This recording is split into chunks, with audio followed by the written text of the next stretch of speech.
Hi garden friends, welcome to the channel. I'm Era and this is Gardening on Purpose. I garden in Georgia, Zone 8A, where I do gardening related videos. Today I'll be planting some daffodils and you'll be surprised to know where exactly these daffodils are going. Let's get started. So if you've been following me for a while, you know about the ditch garden. You know I have a ditch back there that I didn't even know was there when I looked at the house. And then one day we had some really bad storms and that ditch filled up with a lot of water. It flooded into my yard, came all the way over and into the yard and everything. And it's been a rough time trying to figure out what to do up here because I've been looking for new planting spaces. I found it. I had planted a bunch of heucheras and hellebores, hydrangeas, hostas, lyrope, all in this area. And this season, guys, they did terribly. They did not do well. Some of them died. Some of them, no matter how much I watered, they just didn't do well. We went through a period where there was literally no rain, guys. And me hand watering and having to drag the hose, I missed days, and then that damaged the plants. Some of them died. Some of them I was able to save them and I moved them somewhere else. So what I'm going to end up doing is putting the daffodils here. Now it looks like it's under trees, which it is, but that's because we are in September. When the daffodils start blooming or when they're actually going back to sleep, these trees will not have their leaves, so they'll get the full sun. So I'm not worried about that. So what I'm going to end up doing is going in here and put a bunch of daffodils all over the place, right here, all over here, all up under the tree. All those holes that had those other stuff, I'm just going to fill them back up with daffodils. And then here, dig some new holes and put some more daffodils in, and some new holes, some holes that are still pretty obvious from the last time I dug these things out. I will put some daffodils in here. Now, back here is extra clay. The yard is completely clay, but they have different levels to the clay. Here, I have to put extra pine bark soil conditioner because this is a bulb, and bulbs rot. And in Georgia, we get a lot of rain in November, December, January, February, and March. We get a lot of thunderstorms, and I don't want all this money I spent on these daffodils to go to waste by them not coming up because they are rotted. So what I ended up doing was going to Lowe's and buying me some packets of daffodils. First up is the double mix. This is a beauty right here. All different types, so I'm going to make a point to make sure I mix them up really nice so that they don't look too uniformed and they look kind of random. I think they're really pretty. These guys here were $7.98 and they were 12 daffodils, and it just says daffodil mix. I don't think it tells me what type of daffodils. I'm not a big daffodil expert, so I don't know the names of daffodils, but it just says a mix. And this one here grows 12 to 20 inches high. And it's supposed to be planted 3 to 6 inches deep. And so I got 3 of the double mix, and then I got 2 of the what's called the ice follies. This was only 6 plants though, and they charged you $5 for 6 plants. Ice follies is really pretty. These are white with a yellow center. And how tall do they grow? 12 to 18 inches high, and they are again to be planted 3 to 6 inches deep. They are cold hardy to -40, guys, so they'll do quite well here for me in the outskirts of Atlanta. All right, so let me get my my tools ready and let me get digging so I could put these in that area. We won't see too much because again it's the end of September. We won't really know what they look like until February, when they start coming out and hopefully blooming and hopefully not rotted.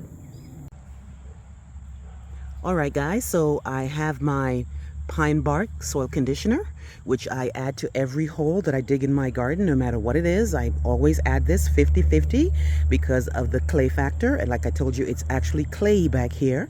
And I already had put some when I planted those first set of plants that ended up not doing well, so they're already in here. But I'm still going to add some more because of the fact that we get so much rain in the winter.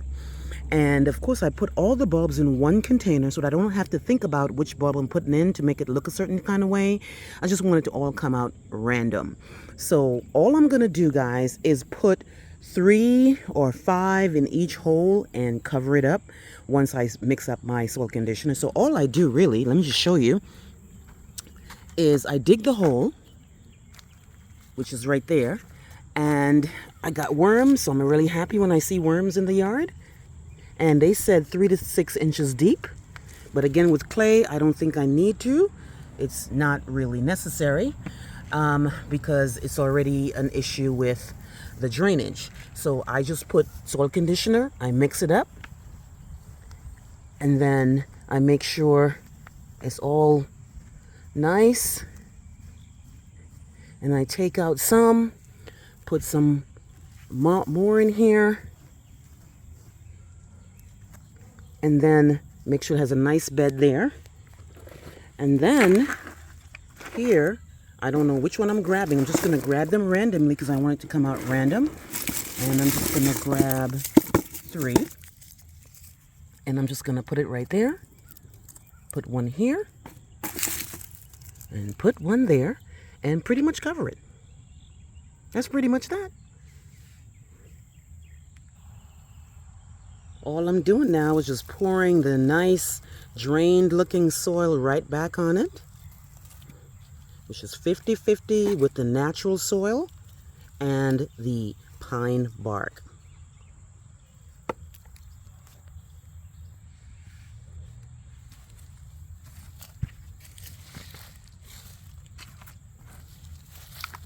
And that's pretty much that. I don't fertilize.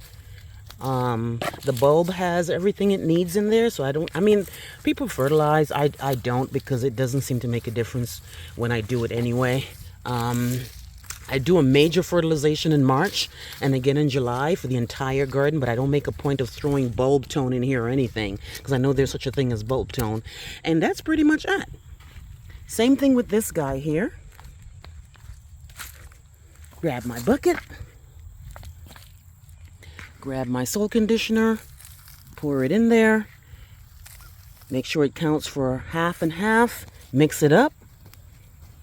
I could put 5 in there, but I'm just going to put 3 just so I can make sure that I have enough bulbs. And again, just grab any 3 bulbs, does not matter. And then I put it in here, 1, 2, 3. This is the bulb that's down. That's the down part, that's the top. With daffodils, it's pretty easy to tell because this was a bulb from last time, and as you can see, it's doing great. And then I just pour back the mix on top of it. That's pretty easy. So guys, let me do the entire rest of under the tree and all back there. And there's nothing to see after I'm done doing that, but I'll definitely check back in with you to show you exactly what ended up happening. All right, guys, so all the daffodils are in the ground. I made sure to mix them up really, really nice so that it looks a little bit more random and not like putting out them directly in line. They're all in the ground. I've smoothed it out. All daffodils right there, all daffodils under the tree, and all daffodils in that area. I just need to find some more rocks. See that line of rocks? I need some more to go that way to make it more defined. You guys know I love rocks. My garden is full of rocks, and all free rocks really from digging up the ground here in North Georgia, guys.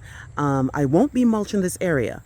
I'm hoping that the trees, well, I'm waiting on the trees, the leaves to fall, and when they fall, they will become the mulch for that area until they sprout next February and March, and hopefully give you a really, really great update as to how these daffodil mix, the double mix, the ice follies are doing, guys. Let me know what you think. Please like, please share, please subscribe. Remember, hit that notification bell so you can be alerted on my new videos. I will see you on the next one. Bye-bye.